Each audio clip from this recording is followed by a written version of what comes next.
Қалайсыздар достар, бүгін мен сіздерге 450 мың теңгеге не алуға болатынын көрсететін боламын. Яғни бүгінгі шығарылым үй тазалаудан шаршаған, ығыр шыққан адамдарға арналған. Ол не дейтін болсаңыздар, ол Dreamer Truever P50 Ultra деп ататын робот шаң сорғыш. Енді Dreamy дегенді көпшілік адамдар танымай жүр, ол қандай компания, ол қаяқтан шыққан компания деп.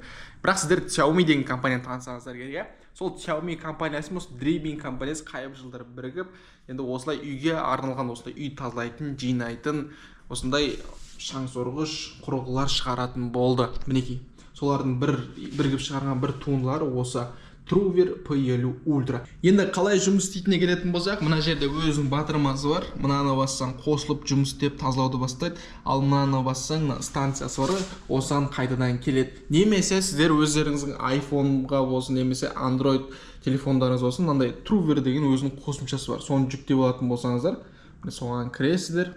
Әрі қарай осы телефонды қосымша арқылы басқарсаңыздар болады. Мінекей, мынаны бассаң тазалауды бастайды, мынаны бассаң осы док станцияға барады, және мынаны басатын болсаң, мына жерде әртүрлі сценарийлер жасасаң болады. Яғни мына осы жерде сен тек қана бір бөлмені тазала, немесе бір белгілі бір зонаны тазала деп белгілесең болады. Мысалы қараңыздар, мына үйдің сызған өзінің картасы, осы робот шаң сорғыштың осы жерде өзің белгілейсің, мына зонаны ғана тазала, немесе мына жерді ғана тазала деген сияқты.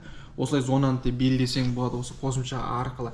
Әрі қарай осылай сценарий жазып, тек қана мысалы кейде болады, тек қана менің үйімнің теледидар тұратын жақ тазала деген секілді, немесе тек қана кухняны тазала деген секілді. Сол секілді әртүрлі сценарийлер жазып, сөйтіп телефон арқылы басқарсаң болады. Немесе жай ғана мынаны басып, барлығын тазала десең болады. Мінекей, мынаны басам, қазір қосылады. Начинай уборку. Міне, орысша сөйлеп жатыр. Әрине қазақша сөйлесе жақсы болады, бірақ біз түсінетін тілде сөйлегенде сәлде болсын бір артықшылық деп ойлаймын. Себебі басқалардың көпшілігі бұндай қызмет түрі жоқ. Қазір бұл не істеп жатыр дейтін болсаңыз, мынау шаң сорғыштың ішіне қазір су толтырып жатыр. Себебі бұл шаң сорғыш тек қана тазалап қана қоймайды, бұл сүртіп, шаңды сүртіп қана қоймай, оны сулап не айтып кеттім. Қосқаннан кейін осылай бір минуттай тұрады. Не үшін тұрады дейтін болсаңыз, бұл жай ғана шаңды сорып қана қоймай, бұл шаңды сулап сүртеді. Яғни еден бар ғой, осылай тазалап болғаннан кейін әрі қарай екінші этапта бұл артындағы швабрасы арқылы сүртіп шығады. Қазір көрсететін боламын қалай істейтінін. Міне қазір тазалауға кірісті, байқасаңыздар. Дыбысын естіп жатқан шығарсыз, дауысы қаншалықты қатты естіледі деген сұрақтарыңыз жауабын алсаңыздар болды дәл осы жерде. Енді қалай тазалайды дейтін болсаңыздар, мына қараңыздар. Мына жанында мынандай бір шөткісі бар. Осы арқылы қоқыстарды өзіне тартады да, ары қарай мынау робот шаң сорғыш шаңды сорады. Әрі қарай мына қараңыздар, бұның бір артықшылығы шеттері бар, бұрыштары бар. Бұрыштардың бәрінде жетеді бір жақсы сор. Одан кейін екінші этапта қараңыздар, алдымен сорып жатыр. Мынау артындағы екі швабр бар. Екі швабрасы бар. Бұлмай кетті. Мен төлеп қолдым. Мына артында екі швабрасы бар. Көрсіздер ме? Осы екі швабрасымен бұл еденді сүртеді.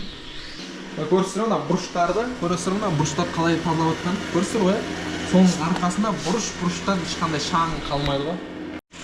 Қазір мынау диванның астын қалай сүртіп жатқанын көріп жатсыздар. Көрсіздер ме? Астына кіріп тазалай береді. Және мынаның бір артықшылығы қандай дейтін болсаңыздар, мынау интернетте көп видеолар көрген шығарсыздар, робот шаң сорғышына клем келген кезде клемді шайнап қала береді.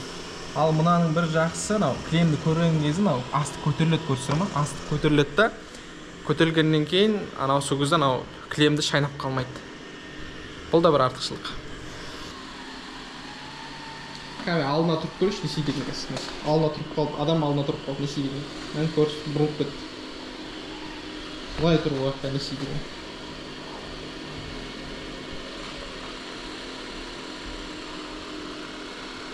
Не істейді екен алдына орында тұрғаса. Көрші адамды айналып бұрылып өтіп кетеді.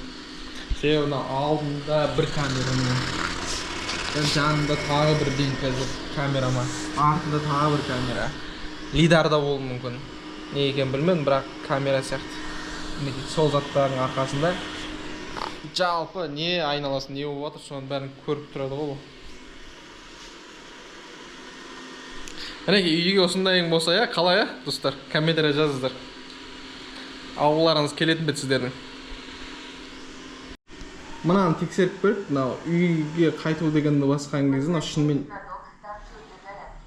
көрсетер ма? Осыны бассаң, мынау қазір өзің док станциясын өзі толып барады, сен өзің апармайсың. Қазір қараңыздар да, өзі толып барады.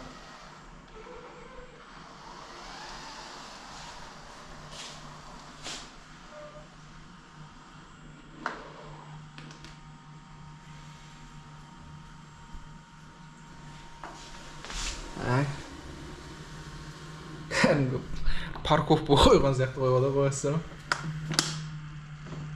Әне, өз док станцияға бар. Және осы жерде бір қызығы бар. Естіңіздер ма?